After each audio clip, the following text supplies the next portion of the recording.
आज का जो प्रश्न है वो है संलग्न चित्र में धारा I का मान ज्ञात कीजिए। संलग्न चित्र में चित्र है, इस चित्र में जो धारा I यहाँ पे नजर आ रही होगी, इसका मान ज्ञात करना है हमें। तो हमने किरचॉफ का पहला नियम पढ़ा था।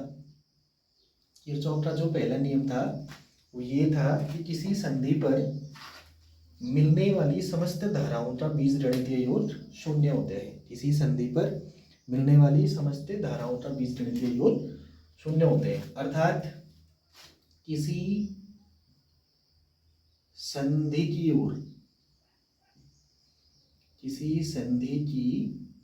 ओर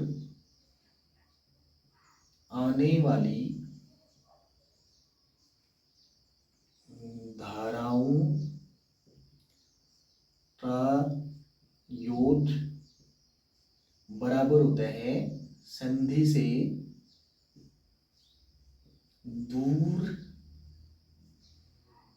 जाने वाली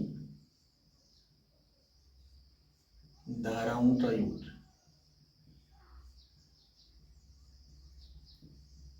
ये नियम है किरचॉफ का पहला नियम, जिसे हम संधि का नियम भी बोलते हैं, कि किसी संधि पर जितनी भी धाराएं आती हैं उतनी ही धाराएं संधि से दूर भी जाती हैं।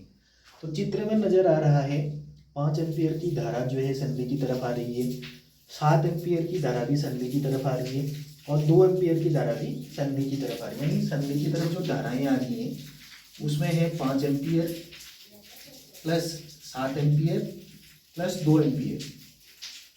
5 एम्पियर संधि की तरफ आ रही है, 7 एम्पियर संधि की तरफ, 2 एम्पियर संधि की तरफ। अब बराबर संधि से जो दूर जा रही है धाराएं, तो संधि से कौन सी धाराएं दूर जा रही है?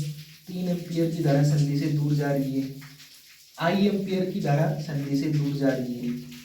तो सबसे पहले हमने इसका एक बेसिक स्ट्रक्चर तैयार कर दिया है कि जो धाराएं संधि की तरफ आ रही हैं और जो संधि से दूर जा रही हैं दोनों का योग बराबर होते हैं। तो इसमें हम क्या कर सकते हैं, इन सबको जोड़ देते हैं। 7 में 5 12, 12 में 2 जोड़ देंगे तो इस तरफ हो जा रहा है 14 एम्पियर बराबर इधर 3 एम्पियर प्लस I। तो इसे ऐसे भी लिख सकते हैं हम 3 एम्पियर धन I बराबर 14 एम्पियर। अब ये प्लस है, इसको इधर ले चलो, तो I बराबर हो जाएगा 14 ampere minus 3 ampere, 14 ampere minus 3 ampere. तो 14 में से 3 को माइनस कर दो, तो जो धारा है I जो हमें निकालनी थी उसका मान आ जाएगा 11 एम्पियर। बिल्कुल सरल सा प्रश्न है, ऐसे प्रश्न हमारी परीक्षा में भी देखे जाते हैं। तो इस तरीके से इसको सॉल्व करते हैं।